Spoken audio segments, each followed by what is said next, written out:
वो 6000 वाट यानी कि 6 किलोवाट की कैपेसिटी है कि ये बिजली से चार्ज कर सकता है, जो कि इस टाइम इंडस्ट्री में किसी भी इन्वर्टर की इतनी बड़ी कैपेसिटी नहीं है। हेलो एंड वेलकम फ्रेंड्स, मैं हूं Ravinder Mandan, founder and CEO of Selconic company. तो आज हम खड़े हैं लैब में और यहाँ पर हमने 7G का अपनी पावर वॉल के साथ सेटअप रेडी कर लिया है। तो आज इस वीडियो में हम आपको दिखाने वाले हैं कि जो हमारी सोलर टच ऐप है 7G के लिए, उसमें आपको कौन कौन से फीचर देखने को मिल जाते हैं। तो अगर आपने अभी तक हमारे इस YouTube चैनल को सब्सक्राइब नहीं किया है तो जाइए सबसे पहले इसको सब्सक्राइब कर लीजिए और साथ ही बने बेल आइकन को भी हिट कर दीजिए ताकि आने वाली वीडियो की नोटिफिकेशन आपको सबसे पहले मिल सके। तो चलिए बिना समय को गवाए स्टार्ट करते हैं आज का वीडियो और जानते हैं 7G के फीचर्स के बारे में। तो देखिए यहाँ पर 7G के साथ जो हमारी पावर वॉल है उसका सेटअप रेडी है। तो आइए जल्दी से देख लेते हैं स्क्रीन पर आप कैसे जाएंगे। तो देखिए सबसे पहले आपको सोलर टच ऐप पर क्लिक करना होगा, लोकल सेटिंग्स पर जाना होगा और यहाँ पर आपको मैनुअल कनेक्शन पर क्लिक करना होगा। तो आपका यहाँ पर इन्वर्टर आ जाएगा। जैसे ही आप इन्वर्टर पर क्लिक करेंगे ये स्कैन करेगा और स्कैन के बाद ये देखिए जो हमारी ऐप है उसका इंटरफेस ओपन हो जाएगा। ये देखिए इंटरफेस ओपन हो चुका है। अब यहाँ पर सारे पैरामीटर्स भी आपको नज़र आ रहे हैं और ये ब्लू डॉट्स भी यहाँ पर अभी फ्लो कर रहे हैं। तो अब आपको दिखाते हैं कि इस ऐप के इंटरफेस में आप कैसे चीज़ों को देखोगे। तो सबसे पहले ऊपर देखेंगे आप, लिखा आ रहा है गैलेक्सी 7G EU 5 किलोवाट और आगे उसका सीरियल नंबर। उसके बाद लिखा आता है कि यहाँ पर आज कितनी पावर बनी है और टोटल कितनी पावर बनी है। तो आज की पावर ई टुडे में आएगी और टोटल पावर ई टोटल में आएगी। उसके बाद ये दिखाएगा कि किस फंक्शन पर आपने हाइब्रिड इन्वर्टर को चलाया हुआ है, यानी कि 7G को आपने किस फंक्शन पे चलाया हुआ है। तो अभी आपने इसको बैकअप मोड के ऊपर चलाया हुआ है तो ऊपर आपको नज़र आ रहा है। उसके बाद यहाँ पर कंप्लीट इसका डायग्राम आ जाता है। तो इसमें सिंपल समझने की क्या बात है, जो भी ब्लू के अंदर आपको यहाँ पर नज़र आ रहा है तो वो चीज़ें अभी एक्टिव हैं। जैसे ये इन्वर्टर ब्लू में है, आपका स्मार्ट लोड ब्लू में है, बैटरी ब्लू में है, नॉर्मल लोड ब्लू में है। तो ये सभी चीज़ें अभी काम कर रही हैं। जबकि जो आपका सोलर है वो अभी इनएक्टिव है, जो आपकी ग्रिड है वो नहीं है, जो आपका सिटी के थ्रू लोड चल रहा है वो नहीं है। उसके बाद हम आ जाते हैं प्रोडक्शन पर। तो यहाँ पर जितना भी सोलर से प्रोडक्शन होगा वो आपको इस लाइन पर दिखेगा और जितना भी आपका बिजली से कंजप्शन होगा वो नीचे दिखेगा। यानी कि ये लाइन आपकी अलग अलग कलर में आती रहेंगी। कंजप्शन आपको रेड कलर में नज़र आएगी और जो आपका पीवी है वो आपको ब्लू कलर में नज़र आएगा। तो ये अप डाउन होती रहेंगी जैसे जैसे आपकी कंजप्शन अप डाउन होती रहेगी। उसके बाद यहाँ पर जितने भी पैरामीटर्स हैं वो सब लिखे आते हैं। यानी कि सबसे पहले अगर बेसिक में जाए तो करंट पावर कितनी यूज़ है, पीक पावर क्या है, ई टुडे ई टोटल क्या हो रहा है। तो अभी सोलर नहीं है तो यहाँ पर कुछ नहीं दिखा रहा है। उसके बाद है डीसी इनपुट। तो यहाँ पर आपको 2 MPPT की वोल्टेज और उनका करंट दिखाई देगा। उसके बाद आएगा ग्रिड पर। तो ग्रिड अवेलेबल नहीं है तो यहाँ पर 0 वोल्ट नज़र आ रहा है, तो करंट भी उसका नज़र नहीं आ रहा है। तो यहाँ आउटपुट फ्रिक्वेंसी 0 है, तो बिजली नहीं है, तो ग्रिड नहीं है, तो आपको यहाँ पर कुछ भी नज़र नहीं आएगा। उसके बाद आ जाता है लोड। तो L1 एक्टिव पावर यहाँ भी आपको 0 दिखाएगी। उसके बाद आ जाता है बैटरी। अब बैटरी में आपको यहाँ पर दिख रहा है कि बैटरी कितने परसेंटेज पर है, क्योंकि ये कम्युनिकेशन यहाँ पर बिल्कुल ओके है। तो सेल्क्रोनिक की सभी पावर वॉल, सभी बैटरी 7G के साथ कम्युनिकेट कर सकती हैं। तो आपको यहाँ पर बिल्कुल परसेंटेज में ही चीज़ें नज़र आएंगी। तो बैटरी का टेम्परेचर, परसेंटेज, वोल्ट, एम्पियर सब कुछ यहाँ पर नज़र आएगा। उसके बाद है ईपीएस। तो ईपीएस के अंदर ये है इसका नॉर्मल लोड। तो नॉर्मल लोड पे क्या वोल्टेज है, क्या एम्पियर है, क्या लोड है, क्या फ्रीक्वेंसी है, वो सब कुछ नज़र आएगा। ऐसे ही नीचे आ जाता है जेन पोर्ट। तो जेन पोर्ट पे क्या चला हुआ है, यानी कि स्मार्ट लोड के ऊपर क्या चला हुआ है, वो तमाम चीज़ें आपको यहाँ पर नज़र आ जाएंगी। उसके बाद अगर आप यहाँ पर सबसे पहला फंक्शन देखते हैं क्विक सेटिंग। ये पहले भी मैं वीडियो में बता चुका हूँ कि ये क्विक सेटिंग्स हैं, यानी कि जब इन्वर्टर को आप ऑन करेंगे तब यहाँ पर वाईफाई का पासवर्ड डालेंगे और यहाँ पर आप स्टार्टिंग में ही कुछ चीज़ों को पहले ही सेट कर सकते हैं और 5वें नंबर पर जाकर ऑन करेंगे। उसके बाद आ जाता है चार्ट। तो चार्ट में आपको पूरी प्रोडक्शन वगैरह सब कुछ यहाँ पर नज़र आएगी कि किसने कब कब किस तरीके की प्रोडक्शन करी है, यहाँ पर डे की, मंथ की और यहाँ पर ईयर की आप प्रोडक्शन कंजप्शन हर चीज़ देख सकते हैं। उसके बाद आ जाते हैं यहाँ पर लॉग्स। तो लॉग्स में क्या होता है कि इसके अंदर जो भी एरर आएगा तो वो एरर यहाँ पर ये रिकॉर्ड कर लेगा। तो आप इसके लॉग्स को एक्सपोर्ट भी कर सकते हैं एक्सेल सीट में और कंपनी को भेज सकते हैं, अपने पास भी रख सकते हैं, जिससे कि पर्टिकुलर टाइम में इन्वर्टर के ऊपर क्या चल रहा होगा वो आपको पता चलता रहेगा। उसके बाद आते हैं कंसोल। तो कंसोल से आप इस इन्वर्टर को कंट्रोल करोगे, यानी कि इसकी जो सेटिंग्स होंगी वो आप कंसोल के अंदर ही करोगे। सबसे पहले आ जाता है यहाँ पर मेंटेनेंस। तो मेंटेनेंस में जब आप देखेंगे तो सबसे पहले मॉडल नेम आएगा गैलेक्सी 7 GU 5 किलोवाट और उसके बाद इसका सीरियल नंबर आएगा, वो इसकी साइड के स्टिकर पर भी आप देख सकते हैं और ऐप के थ्रू भी इसका सीरियल नंबर देख सकते हैं। उसके बाद इसमें तमाम तरीके के जो इसके वर्जन्स हैं वो लिखे आएंगे और उसके बाद मेंटेनेंस के लिए आप इसमें पावर को ऑन कर सकते हैं, ऑफ कर सकते हैं, फैक्ट्री डाटा रीसेट कर सकते हैं, इसकी जो पूरी हिस्ट्री है उसको क्लियर कर सकते हैं। तो सब कुछ वो मेंटेनेंस के थ्रू आप कर सकते हैं। अब आ जाता है एक्सेस मैनेजमेंट। तो एक्सेस मैनेजमेंट के अंदर की आप इसके अंदर एज अ गेस्ट एंटर कर रहे हैं या फिर आपके पास फुल अथॉरिटी है तो वो यहाँ से आप सेट कर सकते हैं। उसके बाद आ जाती है कम्युनिकेशन। तो कम्युनिकेशन में है इसका वाईफाई के थ्रू कम्युनिकेट कर रहे हैं, RS-485 के थ्रू कम्युनिकेट कर रहे हैं, ईथरनेट सेटिंग्स आप कर रहे हैं। तो यहाँ से भी आप अपने वाईफाई का जो पासवर्ड है वो यहाँ से बदल सकते हैं। अब इसके बाद आ जाते हैं ग्रिड पैरामीटर्स पर। तो ग्रिड पैरामीटर्स में आप देखेंगे काफ़ी लंबी लिस्ट है। तो यहाँ पर आपको खाली क्या करना है कि कितनी देर के बाद ये इन्वर्टर कनेक्ट होगा। जैसे यहाँ पर डाल दिया है कि 60, तो जैसे ही बिजली आएगी तो ये 60 सेकंड वेट करेगा, उसके बाद ही बिजली को कनेक्ट करेगा। और उसके नीचे देख सकते हैं कि जो कनेक्ट पावर है वो कितने परसेंट पर है और रिकनेक्ट पावर ग्रेडियंट है वो मिनिमम कितने पर है। तो इनको भी आप अपने हिसाब से सेट कर सकते हैं। और यहाँ पर वही जैसे 6G में दिया गया है कि फ्रीक्वेंसी आप यहाँ पर ज़्यादा सिलेक्ट करेंगे क्योंकि हमारे पास फ्रीक्वेंसी रेंज होती है। जैसे कि जो बिजली है वो 50 हर्ट्ज़ आती है तो हम इसमें 45 टू 60 हर्ट्ज़ सेट कर सकते हैं। उसके बीच में कहीं पर भी पावर आ रही हो तो ये बिजली को कैच कर लेगा। और इसका फ़ायदा हमें जनरेटर में भी मिलता है क्योंकि जनरेटर की फ्रीक्वेंसी 50 हर्ट्ज़ नहीं होती है। तो वो कम हो या ज़्यादा हो तो इस रेंज के अंदर होगी तो ये जनरेटर को कैच कर लेगा। तो ऐसे ही नीचे वोल्टेजेस दी गई हैं। तो वोल्टेज में भी आप अगर हायर वोल्टेज आ रही हो तो कहाँ तक आप चाहते हैं कि ये कैच करे, और लोअर वोल्टेज भी आप डाल सकते हैं कि कितनी नीचे तक वोल्टेज आ रही हो कि तब भी ये बिजली को पकड़ ले। तो यहाँ पर हायर में आप हायर डाल दीजिए और लोअर में आप लो वोल्टेज डाल दीजिए ताकि उसके बीच में ये इन्वर्टर काम करता रहे। उसके बाद आ जाते हैं फीचर पैरामीटर्स।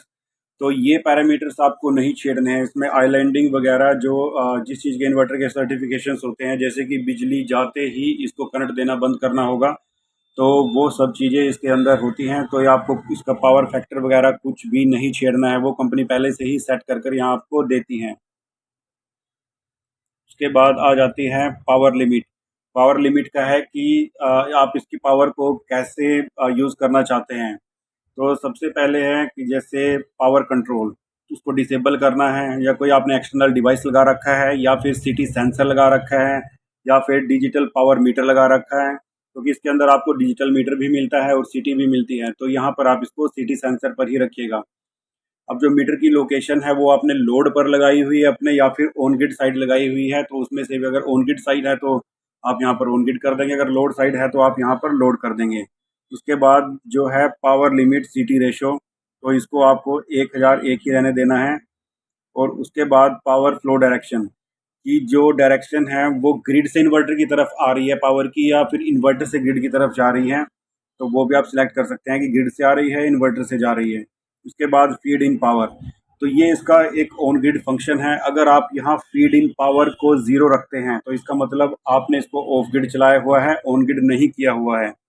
अगर आप यहाँ पर पावर को डाल देंगे, जैसे ये मैक्सिमम जो है वो 6 किलोवाट तक पावर आपकी सेल कर सकता है, तो आप यहाँ पर 6 किलोवाट यानी 6000 वोट डाल सकते हैं। तो ये आपकी जो बिजली है उसको भी बेचना स्टार्ट कर देगा। तो फिलहाल हम इसको ऑफ ग्रिड मोड में चला रहे हैं तो हम यहाँ पर इसको ज़ीरो करेंगे। तो जब आपको ऑन ग्रिड करने का मन होगा तो इस पावर को भर दीजिएगा, ये उतनी ही पावर बेचेगा। अगर आपका 3 किलोवाट बेचने का मन है तो 3 किलोवाट बैठता है 3000 वोट। तो 3000 आप यहाँ पर डाल सकते हैं, तो 3 किलोवाट आपकी जो बिजली है वो सेल होना स्टार्ट हो जाएगी। उसके बाद आ जाता है रिएक्टिव पावर कंट्रोल। तो यहाँ पर ये भी फंक्शन आपको कंपनी सेट करके देती है। तो आपको यहाँ पर इनमें से जैसे कि प्योर साइन वेव, कोज, प्योर एक्टिव पावर, तो ये सब चीज़ आपको नहीं छेड़नी है। ये भी कंपनी आपको पीछे से सेट कर कर यहाँ पर देगी, क्योंकि ये इतनी बारीक चीज़ें हैं कि ये भी इसमें फंक्शन दिए गए हैं। आप इतनी बिल्कुल ही, जैसे पावर फैक्टर होता है ना, उसको भी आप बिल्कुल ही सेट कर सकते हैं। अब आ जाते हैं इससे अगली सेटिंग, जो कि है मास्क फॉल्ट डिटेक्शन।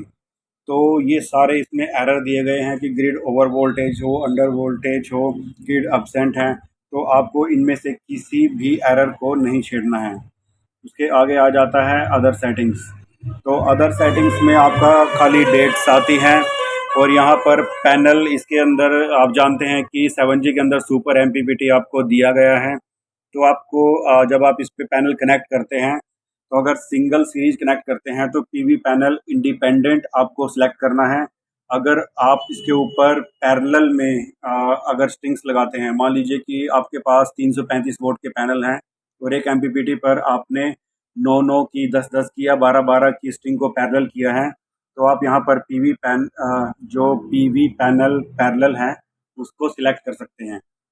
उसके नीचे है पीवी पैनल ऑटो चेक। अगर आप इसको करते हैं तो ये अपने आप चेक कर लेगा, आपको कुछ सिलेक्ट करने की ज़रूरत ही नहीं है। इसके बाद आता है बज़र, कि जब कोई अलार्म आए तो ये बजना स्टार्ट करे या नहीं, तो इसका अलार्म ऑन या ऑफ कर सकते हैं, इसका साउंड ऑन ऑफ हो जाएगा। उसके बाद DRM फंक्शन इसके नीचे दिया गया है, तो DRM फंक्शन को यहाँ पर हम ऑफ रखेंगे। उसके बाद पैरेलल मोड, कि अगर आपने इसको पैरेलल में लगाया है तो आप पैरेलल मोड को ऑन कर देंगे, यानी कि 7G आपने एक से ज़्यादा यूनिट्स लगाई हैं, आपने 10 किलोवाट का इन्वर्टर बनाया है 5 5 के 2 लगाकर, तो इसको हम ऑन कर देंगे, और नीचे इसके जो कनेक्शंस होते हैं पैरेलल के वो भी कर देंगे। उसके बाद हम आ जाते हैं हाइब्रिड सेटिंग्स पर। तो हाइब्रिड सेटिंग में सबसे पहले आपको बोलता है कि हाइब्रिड वर्क मोड, कि किस तरीके से जो है आप इन्वर्टर को चलाना चाहते हैं। तो सबसे पहले है कि self use mode, feed in priority mode, time based control और बैकअप मोड। तो ये अलग अलग मोड है। इसके हिसाब से क्या होता है कि आप पहले सोलर को यूज़ करना चाहते हैं, उसके बाद बैटरी को यूज़ करना चाहते हैं, तीसरे नंबर पर बिजली को यूज़ करना चाहते हैं, तो इन सभी मोड्स के अंदर वो प्रायोरिटी दी गई है। और दूसरा है जैसे कि फीड इन प्रायोरिटी मोड, इसमें सिर्फ ये बेचने पर ही ध्यान देगा, सोलर को भी बेच देगा, बैटरी को भी बेच देगा, सिर्फ बेचेगा। और दो ही चीज़ें हमारे पास बेचने के लिए हैं, या तो सोलर या फिर बैटरी, तो दोनों पावर को ये यहाँ पर बेच देगा। उसके बाद आता है टाइम बेस्ड कंट्रोल। तो टाइम बेस्ड कंट्रोल में जैसे 6G में आपको टाइम ऑफ यूज़ फंक्शन मिलता है, वैसे इसके अंदर टाइम बेस्ड कंट्रोल मिलता है। तो यहाँ पर इस तरीके से आप इसका 6G की ही तरह time of use function use कर सकते हैं, और कितनी बार आपको ये डिस्चार्ज करना है और किस टाइम आपको ये डिस्चार्ज करना है, तो वो आप टाइम बेस्ड कंट्रोल के अंदर आप इसकी डिस्चार्जिंग के टाइम को सेट कर सकते हैं कि किस टाइम ये डिस्चार्ज करे। जैसा कि आपको 6G में टाइम ऑफ यूज़ फंक्शन मिलता है, सेम ही इसके अंदर भी आपको मिलता है। इसके बाद आ जाता है बैकअप मोड। तो हम इसको बैकअप मोड के ऊपर ही चलाना प्रेफर करते हैं, क्योंकि बैकअप मोड में क्या है कि आपकी बैटरी को सेव करके रखता है। पहले सोलर से चलता है, फिर बिजली से चलता है, और जो आपकी बैटरी है वो इमरजेंसी के लिए बचा कर रखता है। तो हम यहाँ पर बैकअप मोड का ही यूज़ करते हैं। आगे है बैटरी टाइप सिलेक्शन। तो इसके पास यहाँ पर आपको काफ़ी सारी बैटरीज दिख रही हैं। अगर आप बिना बैटरी के चलाना चाहते हैं तो सबसे पहला ऑप्शन है बैटरी अनअवेलेबल। तो अगर आपके पास बैटरी नहीं है तो आप इस फंक्शन पर क्लिक करेंगे तो ये बिना बैटरी के ही स्टार्ट हो जाएगा। लेकिन आप इससे ऑफ ग्रिड लोड मत चलाएं, सिर्फ आप इसको as a on grid inverter ही यूज़ करें, जो सिर्फ सोलर से बिजली लेकर आपका जो घर है उसके अंदर बिजली डाले, यानी as a on grid inverter आप इसको यूज़ कर सकते हैं बिना बैटरी के। ये इसके अंदर सबसे बड़ी खास बात है। अगर आपके पास बैटरी है तो दो तरीके की बैटरी हैं, लेड एसिड और लिथियम। अगर आपके पास लेड एसिड बैटरी है तो आप यहाँ पर लेड एसिड बैटरी सिलेक्ट कर सकते हैं। तो जैसे आप लेड एसिड बैटरी सिलेक्ट करेंगे तो आपकी जो इन्वर्टर है वो लेड एसिड बैटरी के हिसाब से चलना स्टार्ट हो जाएगा, और नीचे जो फंक्शन है उसके लो वोल्टेज, हाई वोल्टेज, वो सब कुछ आने लगेगा। अगर आप यहाँ पर लिथियम बैटरी सिलेक्ट करते हैं तो आप यहाँ पर पाइलोन टेक का ही जो सिस्टम है वो सिलेक्ट करेंगे, क्योंकि लगभग दुनिया की हर एक बैटरी पाइलोन टैग का ही सिस्टम यूज़ करती है। तो अगर आप सेल्ट्रॉनिक की बैटरी भी लगाएंगे तो यहाँ पर पाइलोन लिथियम आयन ही आप सिलेक्ट करेंगे। उसके बाद अगर नीचे डायनस, एबो, यूजेड अगर ये ब्रांड आप यूज़ करना चाहते हैं तो इनको सिलेक्ट कर देंगे, तो इनके प्रोटोकॉल्स यूज़ होना स्टार्ट हो जाएंगे। उसके बाद आ जाता है ग्रिड चार्ज। अगर आप बिजली से चार्जिंग करना चाहते हैं तो इसको ऑन रखिए, अगर नहीं करना चाहते हैं तो सिंपली आप इसको ऑफ कर सकते हैं, तो बिजली से चार्जिंग नहीं होगी। अगर बिजली से चार्जिंग करना चाहते हैं तो नेक्स्ट आपसे ये पूछेगा कि कितना पावर से आप बिजली से चार्ज करना चाहते हैं। तो अगर आप 1.5 किलोवाट से करना चाहते हैं तो 1500 वोल्ट डाल दीजिए। अब इस इन्वर्टर की जो कैपेसिटी है वो 6000 वाट यानी कि 6 किलोवाट की कैपेसिटी है कि ये बिजली से चार्ज कर सकता है, जो कि इस टाइम इंडस्ट्री में किसी भी इन्वर्टर की इतनी बड़ी कैपेसिटी नहीं है। तो यहाँ पर आप 6000 वोल्ट तक का चार्ज सिलेक्ट कर सकते हैं, तो बिजली से 6 किलोवाट से चार्जिंग आप कर पाएंगे। उसके बाद आता है ग्रिड चार्ज। तो ग्रिड चार्ज सिंपल है कि अगर बिजली से आप चार्ज करना चाहते हैं तो आप इसको ऑन रखें, अगर बिजली से चार्ज नहीं करना चाहते हैं तो इसको ऑफ कर दें। उसके बाद ये पूछता है कि बिजली से कितना चार्ज करना चाहते हैं, यानी कितनी पावर से चार्ज करना चाहते हैं। तो इसमें एम्पियर की बजाय आपका वोट सिस्टम आता है। अगर यहाँ पर जैसे 1500 वोट डला हुआ है, या इसका मतलब है कि 1.5 किलोवाट आप बिजली से 1.5 किलोवाट की चार्जिंग देना चाहते हैं। अब इस इन्वर्टर में 6 किलोवाट से जो है वो बैटरी चार्ज करने का दम है, जो कि इस टाइम इंडस्ट्री में मिलने वाले किसी भी आप इन्वर्टर से इस टाइम जो अवेलेबल हैं 2022 के अंदर किसी भी इन्वर्टर से कंपेयर कर सकते हैं। 6 किलोवाट से कोई भी इन्वर्टर आपकी बैटरी को बिजली से चार्ज नहीं कर सकता। इतना बड़ा चार्जर किसी भी इन्वर्टर में नहीं है, सिर्फ 7G के अंदर ही आपको वो मिलेगा। उसके बाद आ जाती है capacity of grid charge and, कि कब ग्रिड से जो है वो चार्जिंग एंड हो जाए। अब ये सबसे गजब का फंक्शन है। ये तो आपको 6G में भी नहीं मिलेगा और दुनिया के किसी भी इन्वर्टर में नहीं मिलेगा। जैसे कि चार्जिंग आप दो ही तरीके से कर सकते हैं, या तो सोलर से या बिजली से। अब देखिए गैलेक्सी 7G के अंदर क्या गजब का सिस्टम दिया हुआ है कि आप सोलर से अलग परसेंटेज सिलेक्ट कर सकते हैं और बिजली से अलग परसेंटेज सिलेक्ट कर सकते हैं। अब आप चाहते हैं कि रात को अगर मेरी बैटरी कभी डाउन हो जाए तो बिजली से सिर्फ 50% ही चार्ज हो, तो आप यहाँ 50 डाल सकते हैं। अपनी मर्ज़ी से आप कोई भी परसेंटेज वो सिलेक्ट कर सकते हैं। तो अगर बिजली से चार्जिंग होगी तो सिर्फ 50% ही होगी, अगर सोलर से चार्जिंग होगी तो पूरा 100% हो जाएगी। यानी कि आप बिजली से अगर चार्ज करते हैं तो आपकी यूनिट्स लगती हैं, आपका बिल आता है, तो वो आप यहाँ पर बचा सकते हैं, जो कि 6G के अंदर ये फंक्शन नहीं आता है। उसके बाद आ जाता है force charge start capacity of charge SOC। तो आप कितने पर चार्ज कराना चाहते हैं तो वो आप डाल सकते हैं, यानी कि इतने से नीचे आते ही जो बिजली की चार्जिंग है वो स्टार्ट हो जाए। तो आप यहाँ पर अपनी सहूलियत के हिसाब से डाल सकते हैं, कितने परसेंट से नीचे आते ही जो इसकी चार्जिंग है वो स्टार्ट हो जाए, और इतने परसेंट पर जाते ही जो चार्जिंग है वो बिजली की बंद हो जाए। जैसे अभी यहाँ पर 90 है, तो 90 से नीचे आते ही जो बिजली की चार्जिंग है वो स्टार्ट हो जाएगी और 95 तक जाते ही बंद हो जाएगी। लेकिन आपने यहाँ पर डाला हुआ है 50, तो जैसे ही 50 होगी तो वो 50 से ऊपर बिजली से चार्ज नहीं करने वाला। तो ये तीनों सेटिंग्स आपको अपने हिसाब से करनी होंगी। उसके बाद आ जाता है मैक्सिमम चार्ज पावर। तो ये टोटल चार्ज आप कितना करना चाहते हैं, तो यहाँ जो आप डालेंगे जो बाकी की चार्जिंग होगी वो सोलर से होगी। जैसे कि यहाँ हमने 1500 डाला था तो बिजली से 1500 वाट से चार्ज होगा, यानी 1.5 किलोवाट से। और जब सोलर होगा तो आपका 2 किलोवाट से चार्ज होगा। तो यहाँ भी आप पूरा 6 किलोवाट डाल सकते हैं। और इसके अंदर जितना बड़ा MPPT आता है तो वो पहले बैटरी को चार्ज करता है, उसके बाद आपके घर का जो लोड है उसको चलाता है, और बाकी की बची हुई पावर को ये सेल कर देता है। और अगर ये आपके घर का लोड चलाने में और बाहर की पावर जो है वो बाहर जो पावर है वो सेल करने में बिज़ी है, तो जो एक्स्ट्रा सोलर होता है उससे आपकी बैटरी अलग से ये चार्ज कर सकता है। तो ये इसके ऊपर जो हम एक्स्ट्रा सोलर लगाते हैं उसका हमें बेनिफिट मिल जाता है।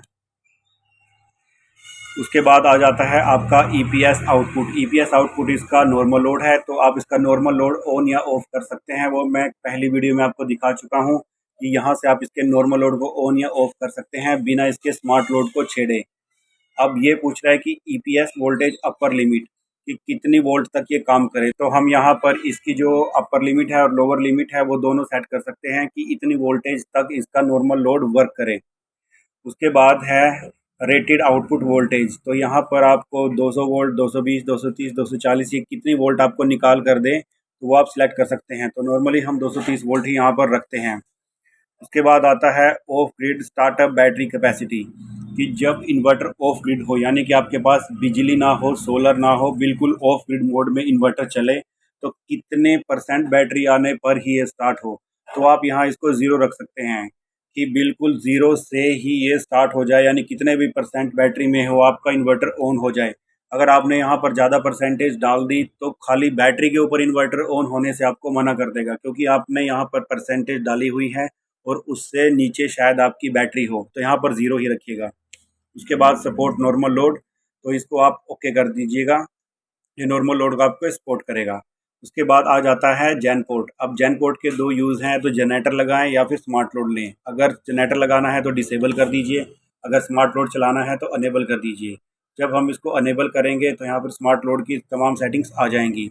अब ये पूछ रहा है कि सोलर कितना हो तब मैं स्मार्ट लोड को ऑन करूँ, तो सोलर यहाँ पर आप ज़ीरो कर दीजिए, क्योंकि सोलर की कंडीशन हमें नहीं लगानी है। अगर आपका मन है कि मेरा 1 किलोवाट सोलर आए, 1.5 किलोवाट आए, 2 किलोवाट आए, तब स्मार्ट लोड ऑन हो, तो आप यहाँ उतनी ही पावर जो है वो सोलर की डाल सकते। तो जब जो आपका इन्वर्टर है वो चेक करेगा कि इतना सोलर आ गया है और इतनी बैटरी है, तो आपका जो स्मार्ट लोड है वो ऑन हो जाएगा। तो यहाँ पर हमने सोलर की पावर को ज़ीरो कर दिया है, तो इससे सोलर की कंडीशन को हमने हटा दिया है। अब उससे नीचे आ जाती है बैटरी की कंडीशन। तो बैटरी की दो ही कंडीशन है कि कब ऑफ कराना है, कब ऑन कराना है। तो अगर आप चाहते हैं कि मैं अपने स्मार्ट लोड को जैसे कि 40% पर ऑफ कर दूं, तो 40 पर आप ओके कर दीजिए, तो 40 पर ये ऑफ हो जाएगा। और ऑन कब होगा, जितने परसेंट आप डालेंगे कि ये ऑन 10% आते ही ऑन हो जाए, या 20, 40, 50 जितने भी आप चाहते हैं उतना आने पर ऑन हो जाए, तो ये ऑन हो जाएगा। उसके बाद है ऑलवेज ऑन विद ग्रिड। तो इसके अंदर क्या है कि जब बिजली हो तो तब तो हमारा स्मार्ट लोड हर हालत में ऑन ही होना चाहिए। तो आप इसको यहाँ पर ऑन कर सकते हैं। अगर आप चाहते हैं कि मुझे बिजली की कंडीशन इसके अंदर नहीं डालनी है, तो आप इसको ऑफ कर सकते हैं। तो ये सिर्फ तब बैटरी की ही कंडीशन को देखेगा कि जो आपने बैटरी की परसेंटेज डाल रखी है उसके हिसाब से इसको ऑन होना है या ऑफ होना है। इसके बाद आ जाती हैं कमांड्स। तो कमांड वाला फंक्शन आपको नहीं छेड़ना है, क्योंकि ये सिर्फ कंपनी के पास ही कमांड्स होती हैं, कंपनी ही इस फंक्शन को छेड़ सकती हैं। उसके बाद आ जाता है लॉग आउट। अगर आपको इस ऐप को लॉग आउट करना है तो ये थी तमाम सारी सेटिंग्स। अब हम इसमें थोड़ा सा पीछे चलते हैं। तो अगर आप इन्वर्टर के पास हैं तो आप लोकल सेटिंग में जाएंगे, इसको कनेक्ट करेंगे तो जो आपका फ़ोन है वो स्क्रीन का काम करेगा। अब अगर आप इन्वर्टर से दूर हैं तो यहाँ पर वाईफाई सिस्टम आपका काम करेगा। तो ये भी मैं आपको एक वीडियो में दिखा चुका हूँ। तो अब अगर आप इन्वर्टर के पास नहीं हैं तो आप वाईफाई के थ्रू इन्वर्टर का डाटा देख सकते हैं और इसको मैनेज भी कर सकते हैं। तो यहाँ पर आपको अपने इन्वर्टर का जो यूज़र नेम है और पासवर्ड है वो डालना पड़ेगा, और तब आप इसको लॉगिन कर सकते हैं। तो देखिए यहाँ पर ऑफिस के नाम से मैंने सेव किया हुआ है, तो इसका डाटा आ रहा है। और इस पर जैसे ही मैं क्लिक करूँगा तो देखिए यहाँ पर भी स्मार्ट लोड, आपका बैटरी और ये सब चीज़ें दिखाई दे रहा है। जो आपको ब्लूटूथ के ज़रिए दिख रहा था अब यही सब आपको वाईफाई के थ्रू नज़र आ रहा है। तो यहाँ पर भी वही सेटिंग्स, चार्ट, लॉग्स और सब कुछ आता है। तो यहाँ से भी आप अपने इन्वर्टर को मैनेज कर सकते हैं। तो ये था तमाम सब कुछ गैलेक्सी 7G के बारे में, कि कैसे आपको अपने फ़ोन पर चीज़ें दिखाई देती हैं। और ये भी जो ऐप है वो आपकी टाइम टू टाइम अपडेट होती रहेगी। जैसे फेसबुक की ऐप है और व्हाट्सएप की ऐप है, वो टाइम टू टाइम अपडेशन आती रहती हैं और उसमें नए नए फंक्शन आते रहते हैं। तो ऐसे ही इसकी सोलर टच ऐप भी अपडेट होती रहेगी और उसमें नए नए फंक्शन आते रहेंगे। यानी कि जो आपका सॉफ्टवेयर है वो बार बार नया आता रहेगा और भी नए नए फंक्शन जो हैं वो ऐड होते रहेंगे। तो ये थी तमाम चीज़ें गैलेक्सी 7G के फीचर्स के बारे में। तो देखा आपने कितने ज्यादा फीचर आपको 7G में मिल जाते हैं। ये इस टाइम में दुनिया का सबसे ज्यादा फीचर वाला इन्वर्टर है। आप इस इन्वर्टर को दुनिया के किसी भी इन्वर्टर के साथ कंपेयर कर सकते हैं, यहाँ तक कि खुद सेल्ट्रोनिक के 6G के साथ भी कंपेयर कर सकते हैं। और कंपैरिजन की हम पहले ही एक वीडियो बना चुके हैं। जैसे ही हमने वो वीडियो बनाई उसके बाद 7G की इतनी ज्यादा क्वेरी हमारे पास आई है कि हर एक आदमी को, हर एक कस्टमर को 7G ही चाहिए। तो बहुत जल्द दोस्तों आपके लिए 7G अवेलेबल हो जाएगा। तो देखा आपने क्यों 7G टेक्नोलॉजी इस टाइम वर्ल्ड की नंबर 1 टेक्नोलॉजी है। अगर आप इस इन्वर्टर को बाय करना चाहते हैं तो आप ऑनलाइन या ऑफलाइन दो तरीकों से इस इन्वर्टर को बाय कर सकते हैं। सबसे पहले बात करते हैं ऑनलाइन तरीके की। अगर आप ऑनलाइन बाय करना चाहते हैं तो आप कंपनी की वेबसाइट www.selcronic.com से इस इन्वर्टर को बाय कर सकते हैं, या फिर आप कंपनी की एंड्रॉयड एप्लीकेशन सेल्क्रोनिक एप्लीकेशन को भी डाउनलोड कर सकते हैं और ऐप के थ्रू भी इस इन्वर्टर को आप ऑर्डर कर सकते हैं। अगर आप इस इन्वर्टर को ऑफलाइन बाय करना चाहते हैं तो आप कंपनी के डीलर या डिस्ट्रीब्यूटर से भी परचेज कर सकते हैं। डीलर या डिस्ट्रीब्यूटर से परचेज करने के लिए आप नीचे दिए गए नंबर पर कॉल कर सकते हैं, तो वहां से आपको आपके नज़दीक के डीलर या डिस्ट्रीब्यूटर की जानकारी दे दी जाएगी, या फिर आप हमें contact@selcronic.com पर भी ईमेल कर सकते हैं। वहां से भी आपको आपके नज़दीक के डीलर या डिस्ट्रीब्यूटर की जानकारी दे दी जाएगी। अगर आप सेल्क्रोनिक के डीलर या डिस्ट्रीब्यूटर बनना चाहते हैं तब भी आप हमें नीचे दिए गए नंबर पर कॉल कर सकते हैं, या फिर आप हमें contact@selcronic.com पर भी ईमेल कर सकते हैं। तो वहां से भी आप कैसे डीलर या डिस्ट्रीब्यूटर बन सकते हैं आपको बता दिया जाएगा। तो दोस्तों आज की वीडियो में इतना ही। अगर ये वीडियो आपको पसंद आई है तो जल्दी से इसे लाइक कर दीजिए और साथ के साथ इसे शेयर भी कर दीजिए। Thank you very much.